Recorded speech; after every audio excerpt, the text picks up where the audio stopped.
Okay, our next topic is position time relation equation for position time relation. Now, distance as traveled by the object. Okay, कोई भी distance object ने कितना travel किया है वो हमें कैसे मिलेगा. हमने पहले भी देखा था कि वो पर्टिकुलर पॉइंट्स पे एरिया, तो यहाँ पे डिस्टेंस है area of trapezium O A B C. Okay, look it in the graph, you can see ये ट्रेपेजियम है ओ ए बी सी, ये पूरे का एरिया. ठीक है, ये पूरे का एरिया हमको मिल जाएगा distance travel by the object. यहाँ से लेके यहाँ तक डिस्टेंस उसका कितना हुआ है दैट हमको पता चल जाएगा. कोई भी पॉइंट पे उसका डिस्टेंस कितना है. अब this area is nothing but area of rectangle O A D C plus area of triangle A B D. All right, अब एरिया ऑफ रेक्टेंगल तो है O A into O C, that is length into breadth, length into breadth, and area of triangle is half into AD into BD. Okay, see, area of rectangle is OA into OC plus half into AD into BD. Now OA is nothing but U and OC is nothing but AD equal to T and is equals to AT. So S equals BD is equals to AT है. ठीक है, ये हमें last equation में मिला था. So S equals to U into T plus half into T into AT, that is S equals to UT plus half AT square. This is our equation. Okay, now next one is equation for position velocity relation. This was with time, this is with velocity. Now again, S equals to area of trapezium O A B C. वापस से position find out करना है तो वापस हम distance ही लेंगे. Distance is nothing but area of trapezium O A B C. All right, that is equals to O A plus B C into O C divide by 2. ये trapezium का formula है for area, that is one side plus other side into the third side divide by 2. Now substituting O A equals to U, B C है v and O C is t. जब हम substitute करेंगे तो हमको मिलेगा u plus v into T upon 2. Now t is nothing but v minus u upon a.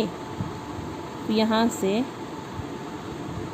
जो पिछला equation था दैट इज इक्वेशन 8.9 से वी कैन सी यहाँ पे t जो है, अगर यहाँ पे अगर हम देखते हैं तो t मिलता है हमको v minus u upon a.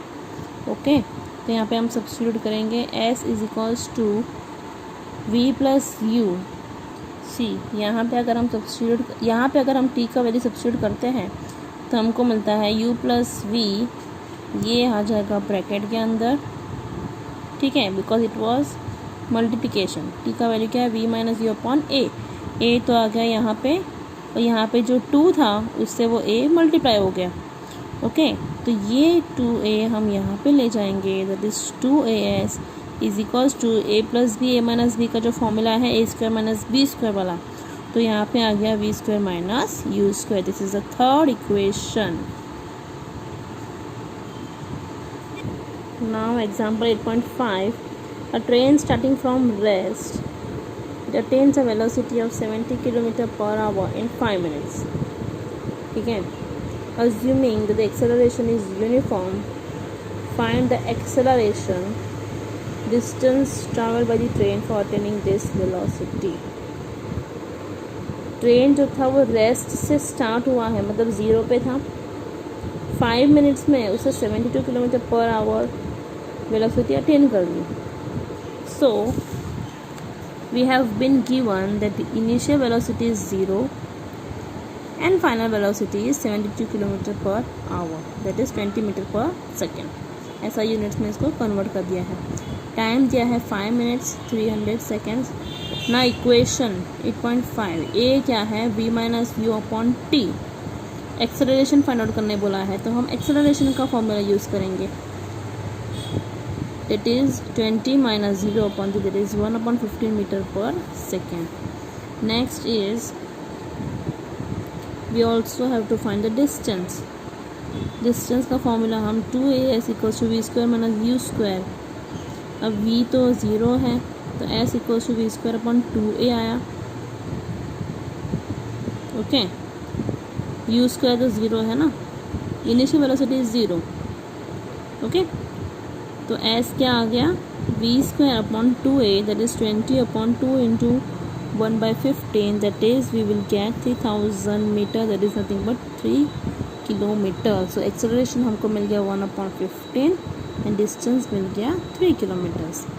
Okay, next example 8.6.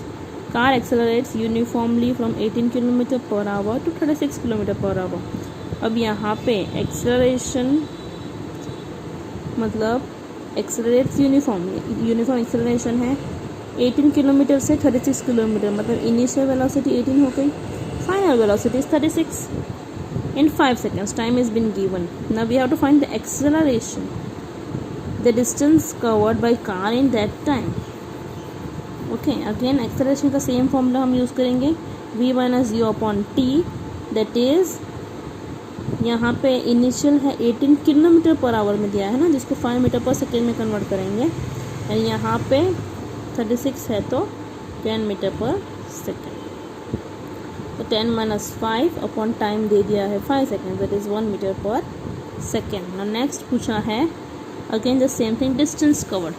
अब डिस्टेंस के लिए s equals to U T plus half A T square, that is 5 into 5s plus half into 1, that is we get 37.5. all right, now example 8.7. ये जो 3 equations हमको दिया है वही हमें इक्वेशंस यूज़ करना है सारे सम्स में.